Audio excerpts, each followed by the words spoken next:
Western leaders step up the pressure on Moscow to pull its troops out of Georgia and honour a French-brokered ceasefire agreement.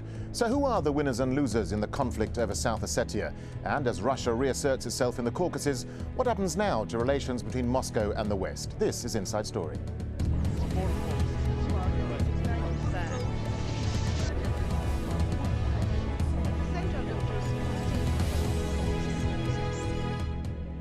Hello, I'm Darren Jordan. Western leaders have formed a united front in stepping up the pressure on Moscow to live up to its promise of withdrawing troops from Georgia. France has now said it will call a special EU summit if Russia didn't comply with the agreement. The Russian President Dmitry Medvedev has said his forces will begin withdrawing from Georgia on Monday. But that promised withdrawal doesn't appear to be happening quick enough. Reports suggest the Russians may just be redeploying their troops and in some places actually reinforcing their positions. Well, as the dust settles on the conflict, one thing's becoming clear. Russia has shown that it's capable of imposing its will on South Ossetia and is flexing its muscles in the region. So has the Georgian president, Mikhail Saakashvili, taken a risky gamble and lost? Has he presented Russia a golden opportunity to regain control of its backyard? The conflict has also made the Georgians and other former Soviet states realize that pleas for military help from the West in any confrontation with Russia are unlikely to be heeded. And, of course, the separatist movement in South Ossetia will be in greater control now that Russia has taken over completely. Well, joining us now are our guests in London, Martin Macaulay, an expert on Russia and the Caucasus at the University of London, and in Chicago, Kerry Kavanagh. He's a former US ambassador who served in Moscow and Tbilisi. Gentlemen, welcome to the programme. Kerry Kavanagh, let me start with you, if I may. Experts say this is one of the most serious standoffs between Russia and the West since the Cold War ended. Are things as bad as that? I think they are. It isn't as bad as the Cold War, but it is the most serious split, I think, between the two. And I know some people have started asking questions about who are the winners and who are the losers. And it's sad to say, but I think true to say that in this situation, everyone is a loser. We've seen a tragic conflict on the ground. We've seen a tragic engagement by Russia militarily that is causing all of the Western nations to reassess their policies toward them. And we've seen a tragic diplomatic mistake, I think, by a number of parties that led to this conflict. And we run the risk of a tragic overreaction that'll make things worse. Martin Macaulay in London, let's talk about the situation on the ground itself, because Moscow says it will withdraw from Georgian territory once extra security measures are in place, whatever those are. What does that mean on the ground, and will that satisfy the terms of the ceasefire agreement? Well, basically, it's an unequal relationship because the Russian army can do what it likes in Georgia. It was given carte blanche by the US Defense Secretary saying the United States would not intervene militarily. And when President Sarkozy was in Moscow a week ago, he conceded the right of the Russians to intervene in South Ossetia and Abkhazia to protect Russian citizens and Russian speakers.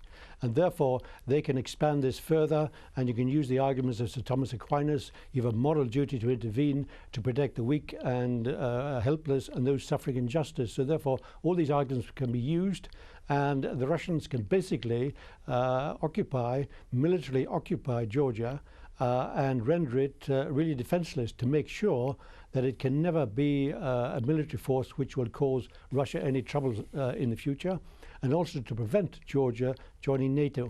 So the answer is that the Russian army and Russia at present is dominant, and they really can occupy Georgia, and nobody will intervene. NATO will not intervene militarily. The United States will not intervene, and therefore they know that they can maneuver, they can think what they're going to do, and so on. I think it's very important to note that there are two power groups in Russia. You have President Medvedev, who told President Sarkozy there was going to be a ceasefire. That wasn't honoured.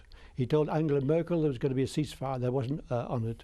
And today we're talking about withdrawal of troops and so on. It may mean, as you say, just relocation. So President Medvedev, if you like, is a diplomatic voice. Okay. But the real power is with Putin and the generals in the south, and they are pursuing a security agenda to take control of Georgia. Okay, well, let's get the view from Moscow now and bring in Dmitry Babich. He's a Russian political analyst.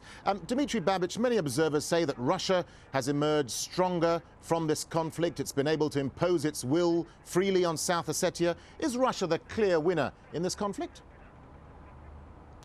I think we shouldn't talk about it in these terms. I think everyone is the loser, because Georgia is not going to get South Ossetia and Abkhazia back in the near future.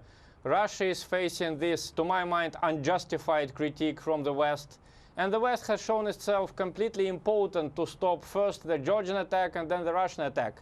So everyone is the loser, but the biggest losers are the people who were killed, mostly by the Georgian attack in the first day of the war. Kerry Kavanagh in Chicago, how much has this conflict shown that the US and the EU are perhaps incapable of supporting their allies in the region, like Georgia? Well, I think we've known all along that there were severe limits to the amount of military support you could give friends and partners. And it's important to note at this point there's been discussion about NATO membership. In fact, Georgia is not a NATO member. The EU and the United States have been engaged politically. We've been engaged economically. We've given some military training and support, and the Georgians utilized that with their force that was assisting in operations in Iraq. But it's been clear from the beginning this has not been a military alliance. And I think it would be an overstatement by anyone to say that Saakashvili should have anticipated that the United States and the European Union could come to his assistance in a fight with Russia. Martin McCauley in London, I mean, let's talk about the Georgian president, Mikhail Saakashvili. How has he come out of this? I mean, he seems to be now gathering US and European support as the man who stood up to a resurgent Russia. Yes, but at the end of the day, he made the mistake of attacking South Ossetia. He was lured into a Russian trap. The Russians are very good at chess. They played a game of chess. He was provoked, the separatists in South Ossetia provoked the Georgian army. They thought they would take Tsinvali, the capital of South Ossetia, in 24 hours and then move up to the frontier. And perhaps he thought the Russians wouldn't react. He'd have the time really to take control. That was a miscalculation. And I think he miscalculated what help the European Union might give him, but that would be diplomatic, but also most seriously the Americans. He may have thought that the Americans would perhaps warn Russia not to penetrate Georgia. But he was then confronted with the reality that Robert Gates simply said the United States will not intervene militarily, so therefore he was really in a mess. And the Georgian army has been cut to pieces. It hasn't done very well indeed. It's been a surprise. Many of its weapons were better than the Russians, but the Russians won. And the Russian Air Force has total control of the air and so on. Well, so Saakashvili has very limited very limited possibilities here. All he can do now is to say, we are the victims, please come and help us and prevent Tbilisi being taken, prevent the whole of the country falling into anarchy. Please come and help us. Let's put that issue to Kerry Kavanagh there in Chicago. I mean, how embarrassing is President Saakashvili for the West? I mean, this is a man who was championed by Washington, but he's failed to impose Georgian control over South Ossetia. Well, I think our view has been for a long time that he could not impose such control militarily, and indeed we've encouraged him to work on political solutions. The West, through the Organization for Security and Cooperation in Europe, has been trying to address the problem in South Ossetia since the formation of the Republic of Georgia. And indeed, the United Nations has been working on the conflict in Abkhazia. It was understood there was no military solution to those problems. The embarrassment, I think, is that he took a step that was clearly unacceptable to all parties, both the United States, both the Europeans, and the Russians, of attempting to militarily resolve this. And what Martin said is very much true. The Russian military forces have prevailed here, but that should be no surprise with the Russian military force 25 times the size of Georgia and a very deep and strong military tradition. I don't think anyone could have ever guessed that there would be a possibility to surgically take South Ossetia and keep it. That's just not realistic from a military standpoint, and it's not realistic from a political standpoint. OK, let's bring in back Dmitry Babich in Moscow. Dmitry Babich, what do you see as the wider regional impact of this conflict? I mean, what will countries, for example, like Ukraine, who want to move closer to the West, what will they be thinking after they've seen what's happened to Georgia? Well, I think that the general implications will be negative. The only positive thing that can happen is that the other states which have separatist entities on their territory, namely Azerbaijan and Moldova, will think twice before trying a military solution. Martin McCauley in London, let me bring you back here into the discussion. I mean, what's this conflict done for the separatist movement in South Ossetia?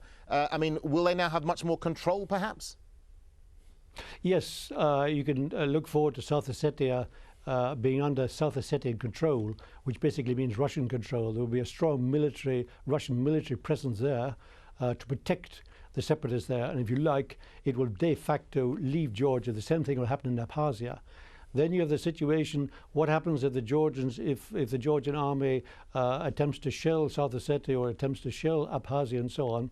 And again, you might have war again, because basically the Russians will be saying, you can't touch South Ossetia, you can't touch Abkhazia, you've lost these two territories. And we should remember that over the last couple of 100 years, both these territories wanted to leave Georgia. They've been associated with Georgia, but they really wanted to leave Georgia, and they're ethnically and linguistically different. And I think this war means that they've now separated from Georgia.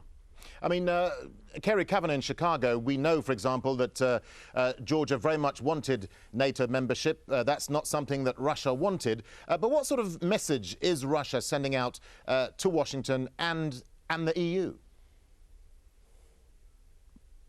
Well, I think Russia has been sending a message for a while, and I think there's been a problem in that message has not been fully acknowledged. I come from Florida. President Bush comes from Texas. Both have one thing in common, and it's a lot of snakes. And we have a snake called a rattlesnake. And rattlesnakes are dangerous, but if you leave them alone, they leave you alone. And if you get too close, they start to rattle their tail. Well, Moscow started rattling its tail as the United States began talking about missile defense systems in Poland and in the Czech Republic. Moscow rattled its tail when the United States and other Western countries pushed for recognition of Kosovo. Moscow rattled its tail when the United States withdrew from the ABM treaty. And the rattling became its loudest as we pushed in April for membership of both Ukraine and Georgia in NATO. I think it highlights a diplomatic mistake. I apologize for equating Russia with a snake, but the snake is clearly bitten. And the way to handle that kind of situation is to acknowledge the rattling, and then you approach the situation very carefully and very gingerly. And I think among the failures that we've seen here, and the biggest failure was actually Putin's decision to go in as heavily as he has into Russia, but there has been a diplomatic failure in not taking greater account of Russian interests, and that Russia, in standard diplomatic parlance, had been voicing those interests. OK, gentlemen, we'll talk about some of those failures in the second part of the show, but it's time for a short break now. But when we come back, how will the conflict shape how the West and Russia do business in the future? Stay with us, won't you?